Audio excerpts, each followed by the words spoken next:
Jadi kalau misalnya nanti katakanlah data kemiskinan. Data kemiskinan menunjukkan keberhasilan menurunkan kemiskinan. Tapi data penerima bantuannya naik. Nah, jadi sebetulnya yang naik ini yang dari mana? Dari mana? Dari naik. Sementara data kemiskinannya membaik. Tapi ini kemiskinannya membaik prestasi yang harus diakui. Tapi begitu memberikan bantuan sosial kok nilai dan jumlah penerima bantuan sosialnya naik. Kalau saya nggak salah memang ada kenaikan dari jumlah penerima. Nah, data-data seperti ini yang harus benar-benar kita amati secara dalam ya. Kalau memang ada kelompok-kelompok dari masyarakat membutuhkan bantuan, pemerintah harus masuk. Tapi jangan sampai APBN kita yang terbatas kemudian bantuannya dipergunakan untuk kepentingan politik. Sobat Fobi, ketemu lagi di episode Filosofi Robi. Sekarang kita bahas topik yang sangat penting sama tamu spesial. Ya. Pertama gue kenalin dulu tamunya, tentu the one and only Pak Andi Wijayanto. Yang sudah lagi keliling podcast kayaknya Mas ya. Lagi keliling podcast ya. Keliling podcast karena banyak hal yang mau disampaikan. Mau dijelaskan ya dalam kondisi seperti ini. Nah, langsung aja Mas Andi ya. Nah, jadi kan oke lah kita langsung nih udah langsung menukik aja nih masalah politik terkini gitu. Banyak masalah sekarang ini pemerintahan Jokowi. Demokrasi mendung kita udah tahu. Tapi kadang diangkat lagi itu approval rating masih tinggi katanya kan gitu. Ekonomi baik-baik saja. Nah, pertanyaan kita apa benar ekonomi kita ini baik-baik aja gitu? Gimana Mas Adi ya? Ya secara struktur makro ya memang kalau dilihat dari indikatornya kita harus mewaspadai gejala pelambanannya ya. Misalnya indikator rata-rata pertumbuhan ekonomi ya. Kontan minggu ini menjadikan headline kan? Ada headline, ingat bahwa dibandingkan dengan masa Soeharto, 9 tahun Jokowi lebih rendah. Dibandingkan dengan masa SBY yang 10 tahun, 9 tahun Jokowi juga lebih rendah.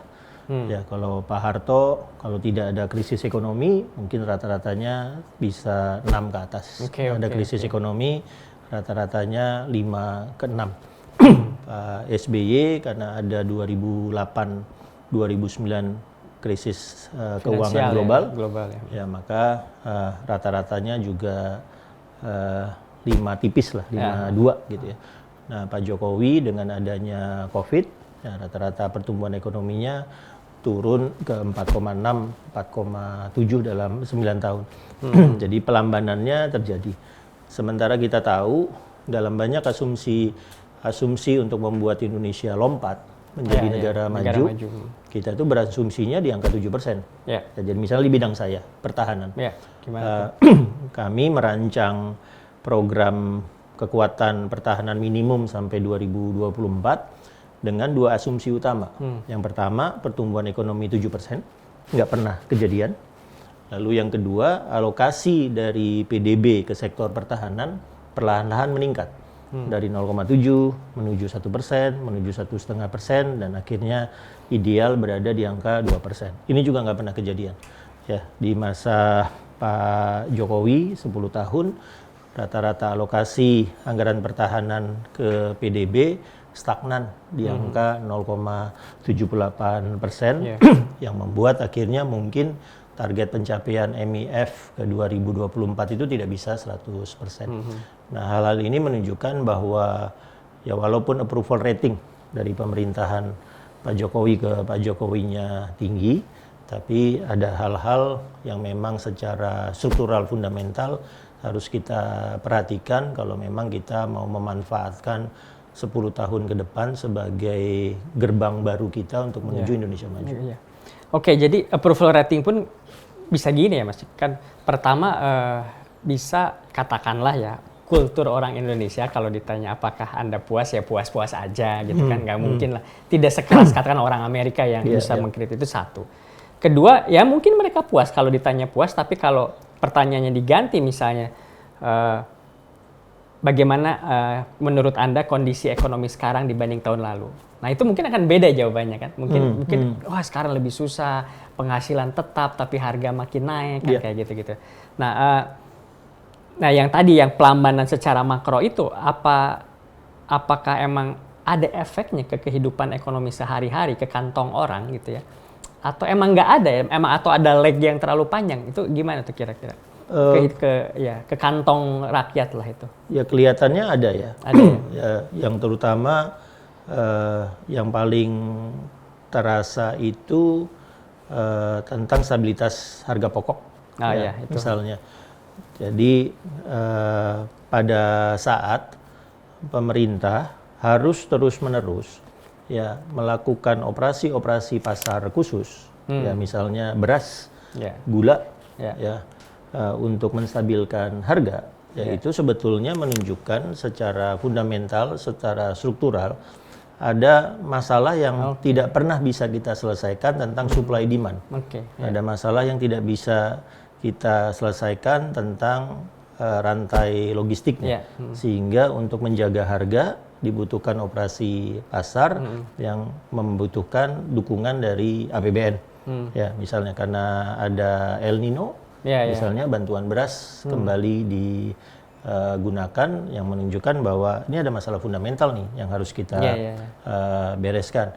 Ya, pemerintah relatif berhasil menjaga stabilisasi ini, ya, inflasi kita terjaga, tapi membutuhkan upaya-upaya khusus terus-menerus yang sifatnya ad hoc, ya dibentuk operasi-operasi pasar. Ya, ini yang kemudian harus nantinya ya berubah menjadi satu pola logistik, terutama rantai pasok yang memang mengintegrasikan antara kebutuhan Indonesia dengan rantai pasok globalnya. Ya, sebetulnya kita sudah berusaha mencari terobosan-terobosan ya. Terobosan-terobosan, melihat apa yang dilakukan di Uni Emirat Arab ya untuk mengamankan rantai pasok mereka. Mereka benar-benar negara yang tidak punya apa-apa, tapi pasokan terutama pangan dan sumber-sumber alternatif energi mereka sangat terjaga. Itu sesuatu yang bisa kita pelajari dari mereka yang belum sepenuhnya bisa diterapkan di sini. Ketahanan energi gitu-gitulah kurang lebih ya. Nah, kali kan pelambanan itu biasanya efek realnya itu lapangan kerja, pengangguran ya. Nah, lawannya kan hilirisasi nih. Nah, kan Mas Andi juga sekarang deputi di TPN nih.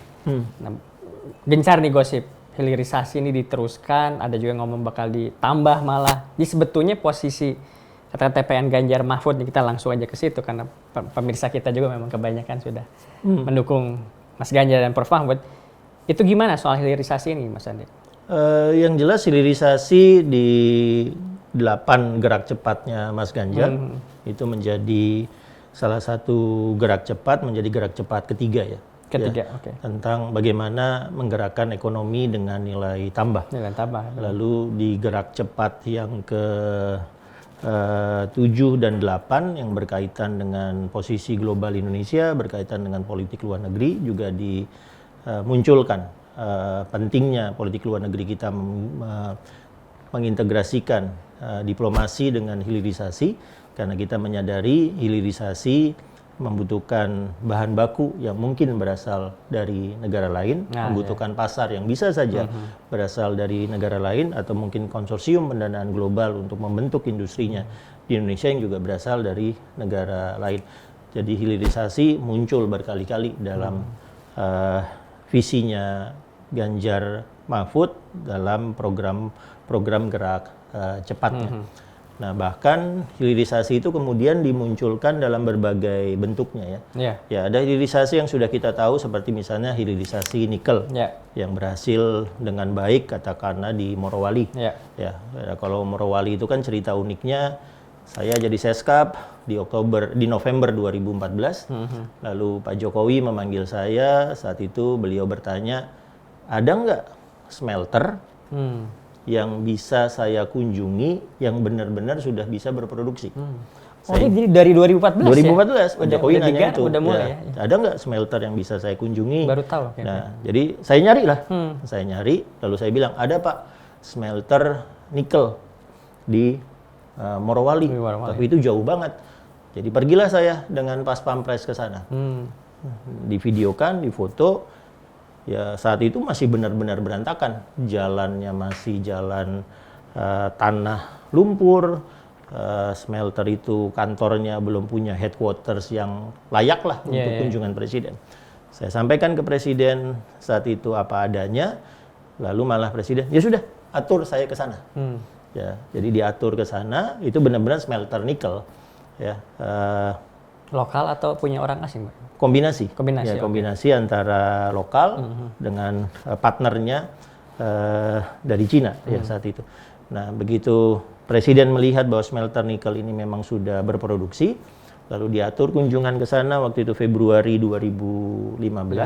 Ya. Tapi karena ada pembagian tugas, yang mendampingi presiden ke sana Februari 2015 Pak Luhut. Nah, ketika di sana, nah disitulah kemudian mulai digagas bagaimana smelter nikel ini berkembang menjadi stainless steel, berkembang menjadi carbon steel, dan lalu sekarang sedang diupayakan produksi-produksi turunannya di aluminium. Ya. Jadi kalau sekarang kita ke Morowali, saya pertama kali ke Morowali itu mungkin tahun 2013, lalu kemudian 2017 saat ke sana di kecamatan itu sepeda motor cuma 4. Nah, sekarang udah benar-benar kota baru. Gara-gara smelter itu? Gara-gara ada hilirisasi berbasis nikel yang menghasilkan stainless steel dan carbon steel. Dan ini yang menjadi salah satu penopang ekspor kita, penopang devisa kita selama COVID. Ya, selama COVID, gitu ya kira-kira penopang ekonomi kita yang membuat kita tidak krisis terlalu dalam dan cepat pulih, batu bara, sawit, dan hilirisasi nikel, terutama dari Morowali. Jadi selama COVID itu produksi terus aja full ya? Iya, terus. Ya, jadi kalau dilihat ke sana, ini satu kompleks industri yang punya pelabuhan sendiri, yang punya bandara sendiri, punya pembangkit sendiri, dan seterusnya. Jadi ini salah satu contoh sukses hilirisasi yang waktu itu, ya karena Pak Jokowi perintahkan saya mencari smelter yang bisa beliau kunjungi, dapatlah itu. Nah ini nikel udah kejadian. Ya kemudian kita berusaha untuk sawit, misalnya kalau dalam visi misi ya, bagaimana sawit melakukan hilirisasi menjadi produk turunannya, bukan cuma minyak goreng, misalnya, tapi produk-produk turunan sawit, termasuk sabun. Sabun, ya. Misalnya. Kita nyampe 70 katanya. Ya, lalu ada hilirisasi untuk pangan. Ya, kalau hilirisasi untuk pangan, yang paling pokok, misalnya mulai dari pupuk. Nah, kalau pupuk kita tahu harus ada gas alam untuk pabriknya. Lalu kita harus mencari bahan baku mineralnya. Bahan baku mineralnya tidak cukup di Indonesia, sehingga normalnya kita mencari ke Tunisia, kita mencari ke Maroko, ya kemarin Mas Arsyad ya menyampaikan karena bahan bakunya ada di sana, ya maka kalau nanti Mas Ganjar memerintah, kita perintahkan Antam ya mencari partner buka tambang di sana. Buka tambang di sana. Ya, nah terus kalau di pupuk harus ada gas sekarang ada di Papua, ya di Bintuni misalnya bisa dibuat pabrik pupuk di sana, kita bisa ada temuan gas yang signifikan di dekat Andaman, ya bisa ditarik ke Aceh, bisa dibuat pabrik pupuk di sana. Tapi ini hilirisasi, jadi akhirnya kita harus melakukan downstreaming dari bahan baku, sumber energi, pabrik dengan pasar.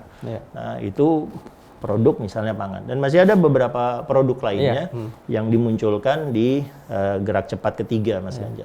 Jadi kayaknya nggak benar ya kalau ada gosip nih sekarang katanya ada beberapa pimpinan atau orang-orang bos-bos di TPN Ganjar Mahfud yang nggak setuju hilirisasi. Bahkan Mas Anies sendiri bisa dibilang perintis hilirisasi ya dari dulu kita 2014-15 yang mengawal ini memastikan. Dan bukan hanya itu, tapi juga sekarang pun tadi udah cerita Mas Arsyad juga mungkin sudah mulai memikirkan termasuk pelaksananya gimana. Ya termasuk Mas Ganjar yang di Jawa Tengah ada Batang. Batang. Yang menjadi kompleks industri yang nantinya dirancang menjadi salah satu pusat untuk hilirisasi berbasis nikel litium untuk baterai listrik. Udah deal itu ya? Udah deal, udah jalan. Mas Ganjar yang nge-deal? Ya, sudah jalan. Ya, jadi ya nggak mungkin lah dengan semua kisah itu, dengan apa yang kemudian disampaikan di Gerak Cepat 3 dari Mas Ganjar, lalu kita gitu sebagai timnya Mas Ganjar mengatakan enggak, kita malah mau memastikan hilirisasi yang sudah dilakukan ini makin dalam. Ya, makin dalam itu artinya kita upayakan hilirisasi itu tidak hanya mikirkan bahan baku dan produk turunan, tapi kita mikirkan gimana memasukkan perspektif hijau dalam proses hilirisasi.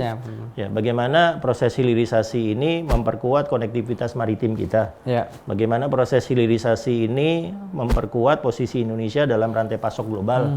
Misalnya, bagaimana proses hilirisasi ini memungkinkan kita mengembangkan industri 5.0 dengan memanfaatkan artificial intelligence sehingga standarnya sama dengan standar global.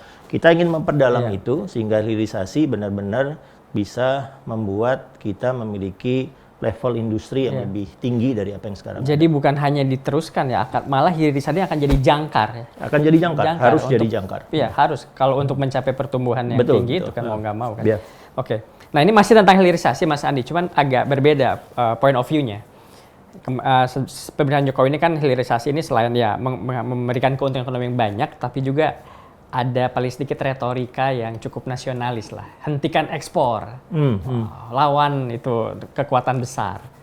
Nah, kira-kira jika Mas Ganjar Mahfud ini ya dipercaya rakyat, apakah akan menempuh jalan serupa gitu, menghentikan ekspor, atau ada cara lain atau bagaimana gitu Mas Adi? Tadi hubungan mungkin dari geopolitik tadi diplomasi ini, gimana? Dalam artian perdagangan global pasti harus jalan ya. Perdagangan global harus jalan, tapi kita benar-benar harus memastikan yang kita sebut sebagai mineral kritis ya itu sebaiknya memang tidak keluar dari Indonesia. Contohnya apa itu? Ya, kalau sekarang semua negara memiliki definisi yang beda-beda ya. Ada yang langsung mineral kritis itu berkaitan dengan keamanan seperti uranium, plutonium. Ada yang sifatnya rare earth, thorium misalnya, tapi ada juga yang memang secara jumlah di dunia itu jarang banget. Ya, termasuk misalnya nikel. Ya, nikel Indonesia mayoritas di sini. Nikel Indonesia nomor 2 dunia gitu. Misalnya, tapi nanti dalam 7 tahun terakhir secara jumlah akan langka nikel. Nah, ini mineral kritis. Oh, jadi kritis jadi ya, kritis. Karena jadi kritis, kemudian sebaiknya memang ada di Indonesia, tidak keluar. Kita pastikan proses untuk mengolah nikel menjadi turunan-turunannya tetap di Indonesia. Ya. Tapi mengolah nikel misalnya menjadi baterai listrik tidak cukup nikel saja. Ya, harus ada mangan, misalnya lithium, kalau nanti berbasis litium ada litiumnya adanya di Argentina dan seterusnya. Nah, karena itu trade dilakukan. Ya, trade dilakukan, kita berusaha dapatkan litium dari Argentina, masuk ke Indonesia, masuk ke Batang di Jawa Tengah, misalnya yang diinisiasi Mas Ganjar. Teknologinya kita datangkan dari Korea, teknologinya kita datang dari Jerman untuk memproduksi baterai listrik misalnya. Nah, hal itu bisa kita lakukan dengan menjaga mineral kritis kita.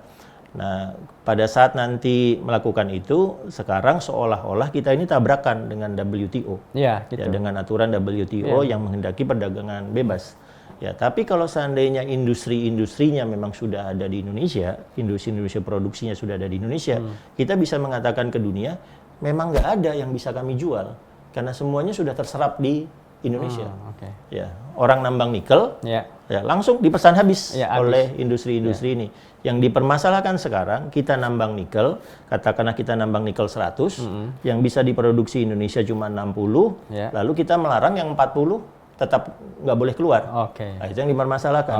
Nah, jadi kalau seandainya kita bisa memastikan kita nambang nikel 100, yang kita butuhkan untuk hilirisasi itu juga 100 ya memang nggak ada yang bisa dijual. Ya, karena nggak ada yang bisa dijual, kita tidak melanggar aturan apapun tentang perdagangan bebas. Nah, memang harus mengarah kepada pembentukan industri pengolahannya, bukan sekedar pelarangan untuk ekspor komoditas.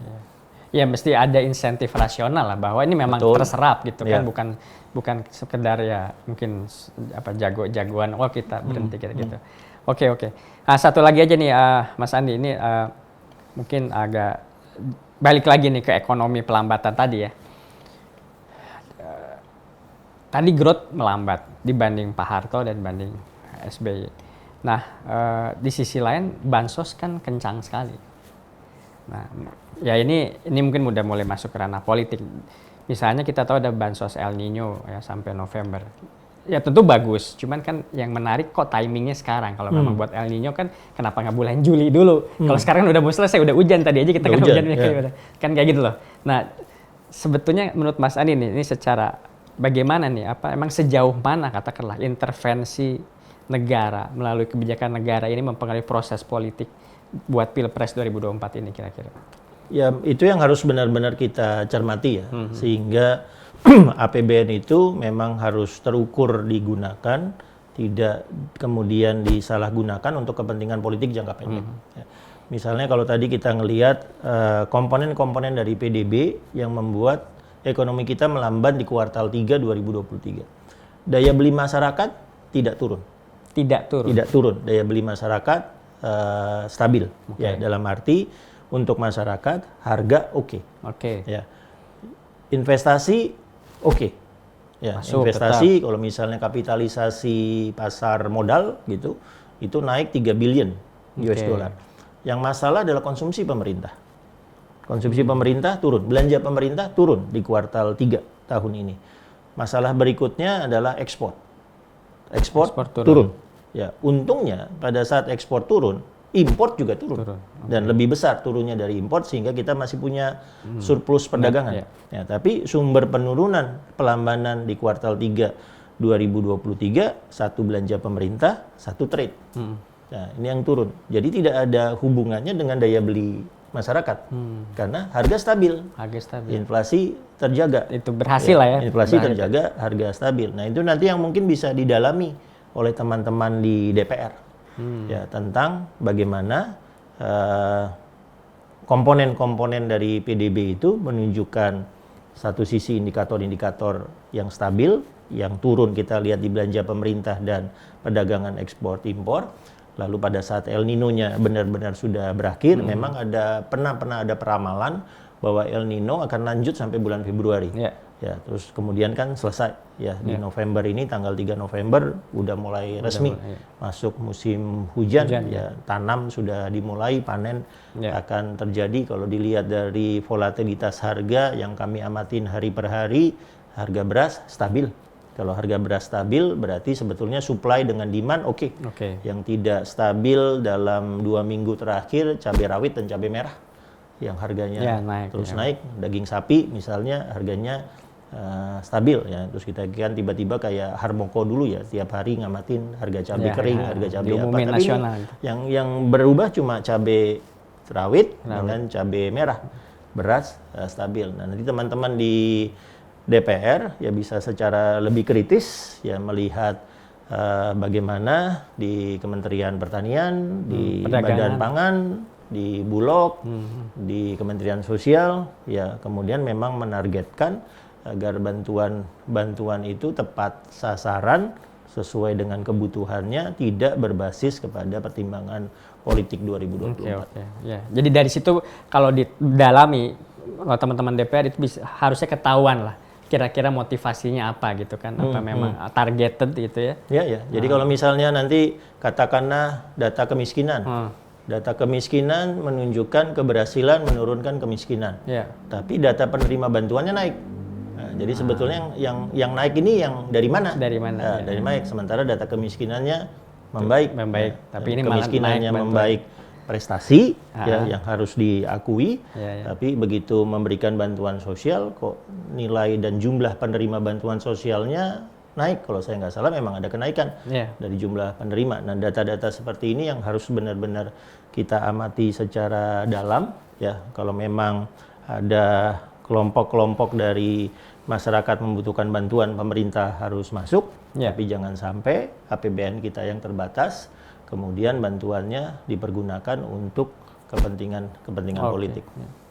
Oke, terima kasih Mas Andi atas bincang-bincangnya. Jadi ekonomi melambat, tapi El Nino juga mudah-mudahan bentar lagi selesai. Tapi karena tahun politik tentunya, Pilpres bentar lagi, kita tetap harus kritis. Ini bantuan sosial itu apa motivasinya? Kira-kira gitu salah satu poinnya.